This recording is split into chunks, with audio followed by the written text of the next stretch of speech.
It all started on a Monday morning.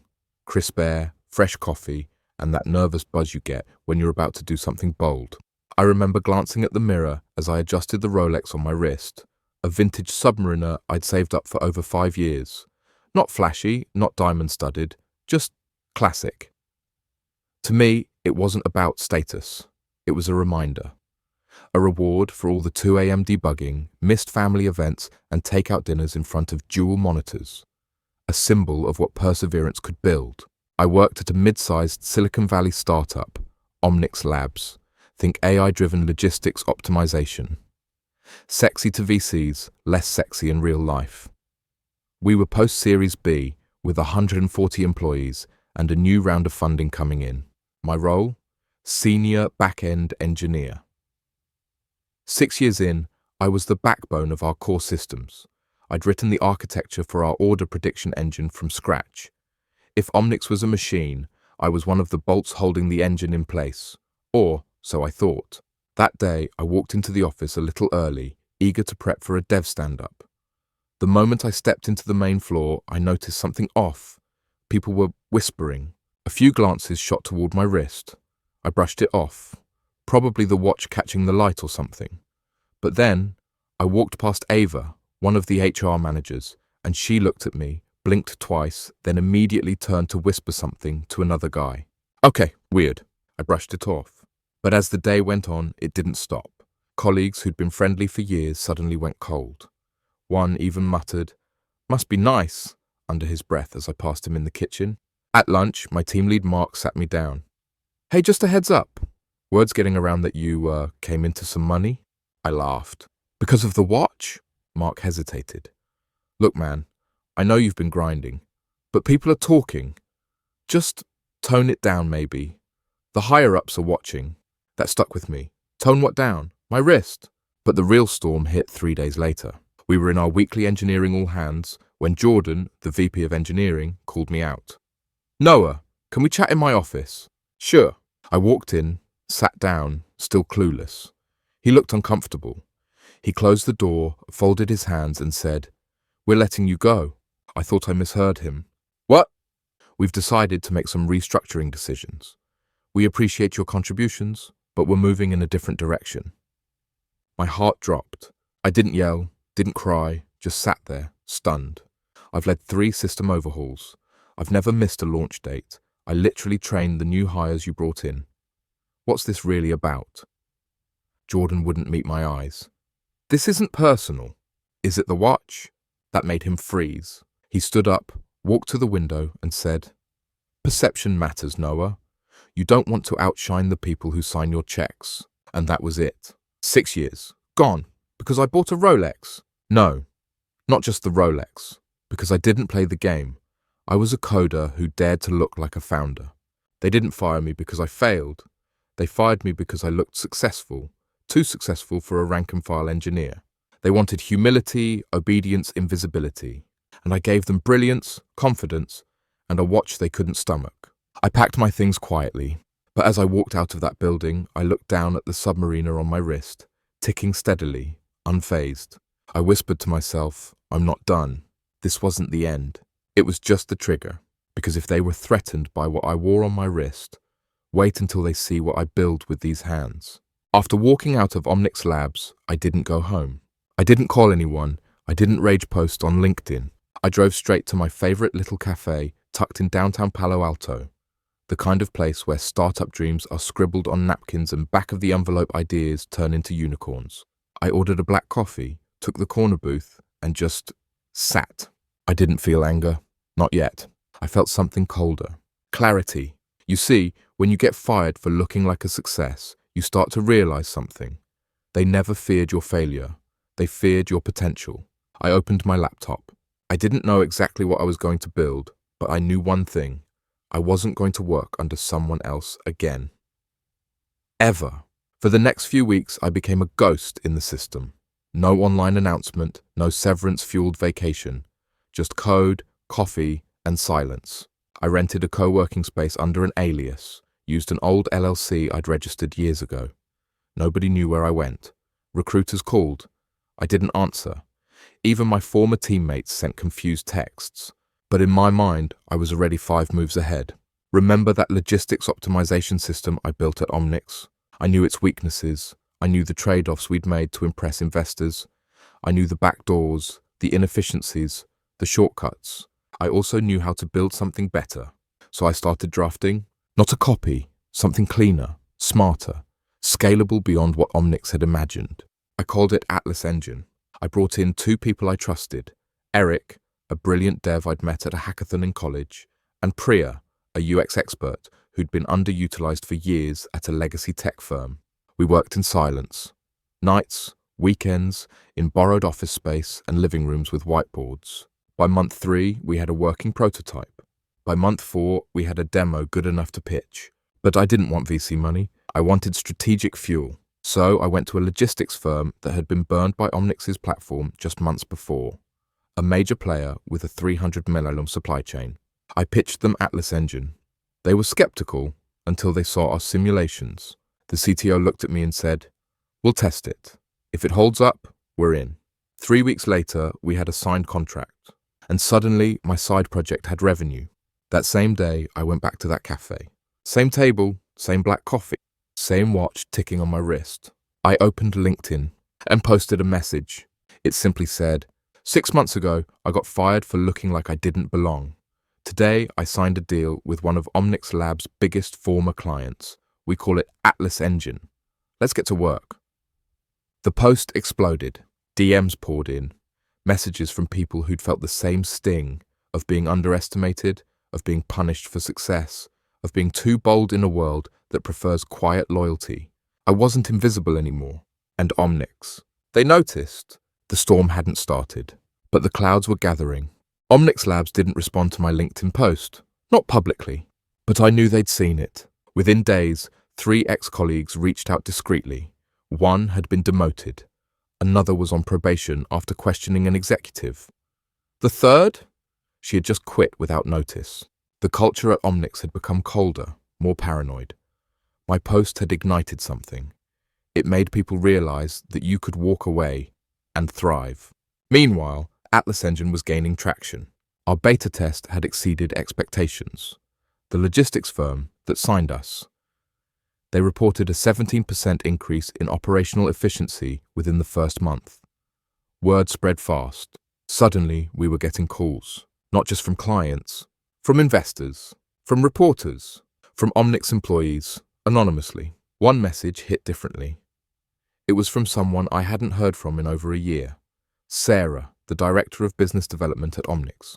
She and I had always had mutual respect, though we were never close. Her message read, "I've seen what you're doing. I always believed in your work. Just know, they're planning something." That was it. No details, just a warning. I didn't panic. I planned. We fortified our back end, doubled down on security, scrubbed our infrastructure for any shared code. And I reminded the team, no shortcuts, no grey areas. We were building Atlas Engine the right way, no crumbs for Omnix to pick apart. 2 weeks later, we got a cease and desist letter. It was laughable. They claimed we were infringing on proprietary tech, but we weren't. Every line of code was fresh, every algorithm rewritten, every design element ours. But it wasn't about legality. It was about intimidation. I didn't respond. Instead, I took a deep breath and published an op-ed on TechCrunch. The title, "When Getting Fired Was the Best Thing That Ever Happened to Me." It wasn't a smear piece. I told the story honestly. No bitterness, just facts, just growth. It went viral. Founders reshared it, engineers quoted it, executives, quietly, reached out and said, "Thank you for saying what we've all felt." It struck a chord because it was bigger than me. It was about what happens when you punish the bold, when you fire the people who challenge systems, when you trade vision for comfort. Omnix had fired me over a Rolex, but the real threat wasn't on my wrist. It was in my mind. And that mind was now backed by a growing team, clients, press, and momentum that Omnix couldn't buy, threaten, or silence. At the end of part 3, here's the takeaway. Never underestimate someone just because they don't play by your rules. Because sometimes the people you push out are the ones who build the future. It had been 6 months since I was fired by Omnix Labs over that ridiculous Rolex incident. 6 months since I walked out of that boardroom with nothing but dignity and a vision. And now I stood in a conference room on the 27th floor of the Grand Bay Hotel, staring at a panel of executives from one of the largest logistics conglomerates in the world. They wanted to license Atlas Engine across their entire North American operation. Your platform improves our delivery routing by 23%, cuts carbon emissions by nearly 12%, and the UI is so intuitive my grandmother could use it, their CTO joked. What's your next move? I glanced at Liza, our COO, someone I'd worked with at Omnix and recruited right after launching Atlas Engine. She gave me a subtle nod. I turned back to the panel. We're scaling, but carefully. What matters to us isn't just growing fast, it's growing right. Integrity is non-negotiable. They smiled. The deal was ours. As we walked out of the hotel ballroom into the Bay Area sunlight, I paused.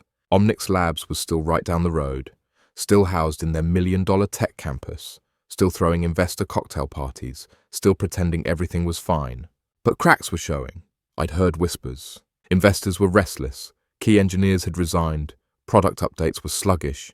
Sarah, who had sent that cryptic warning, she left. Quietly, but purposefully. And then came the invite. The one that made me laugh out loud. It was from an executive recruiter representing Omnix. Apparently, they were looking for a strategic innovation consultant to breathe new life into their product division. They didn't know the request was going to me. I didn't respond. Instead, I booked a ticket to New York. Atlas Engine had just been nominated for Startup to Watch by Fast Tech magazine. I was invited to speak on a panel about disruption and resilience in tech. I stepped onto that stage wearing the same Rolex I was fired for, not out of spite, out of symbolism. Because for me, that watch no longer represented status.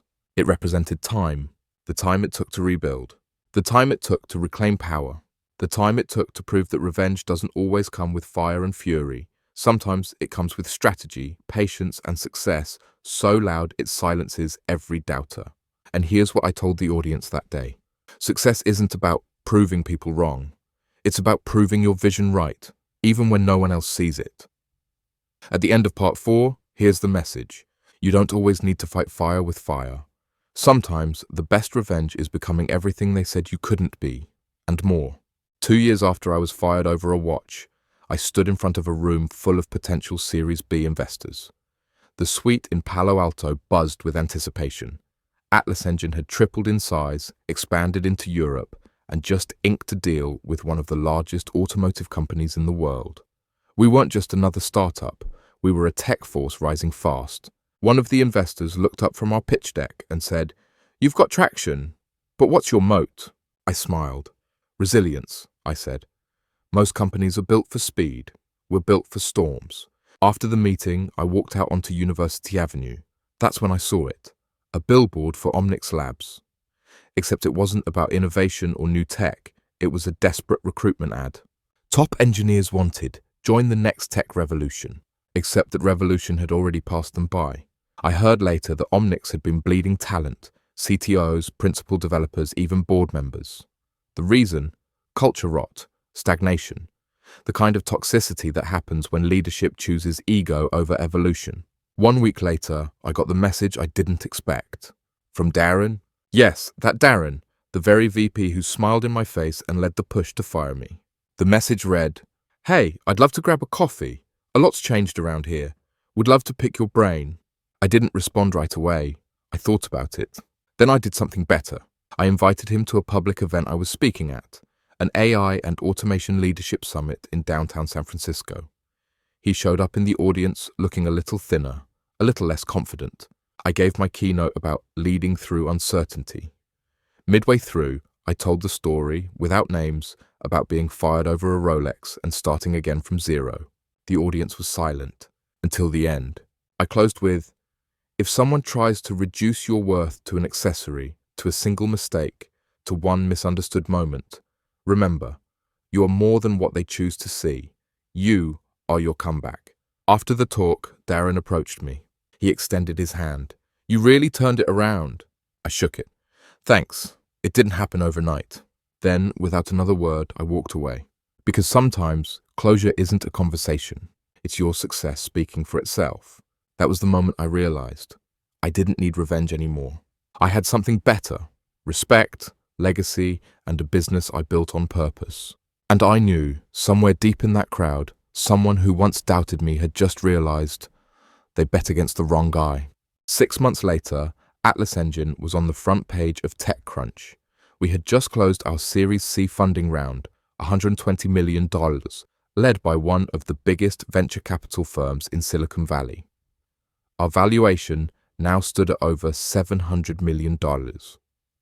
I sat quietly in the corner of our glass-walled boardroom, watching our leadership team strategize for global expansion. And for the first time in years, I felt peace. But let's rewind for a moment. There's something people never tell you about revenge. You think it's about getting back at those who wronged you, but really, it's about reclaiming your identity. When Omnix Labs let me go over something as superficial as a watch, without regard to my work, my impact, or my integrity, it shattered more than my pride. It made me question whether I belonged in Silicon Valley at all. Now I knew the answer. I didn't just belong, I helped reshape it. One afternoon, as I was walking out of our new Mountain View headquarters, I got a call from a familiar name. Michelle, the HR manager from Omnix, who once told me in a whisper, "I'm sorry, this isn't personal." This time, her voice cracked with humility.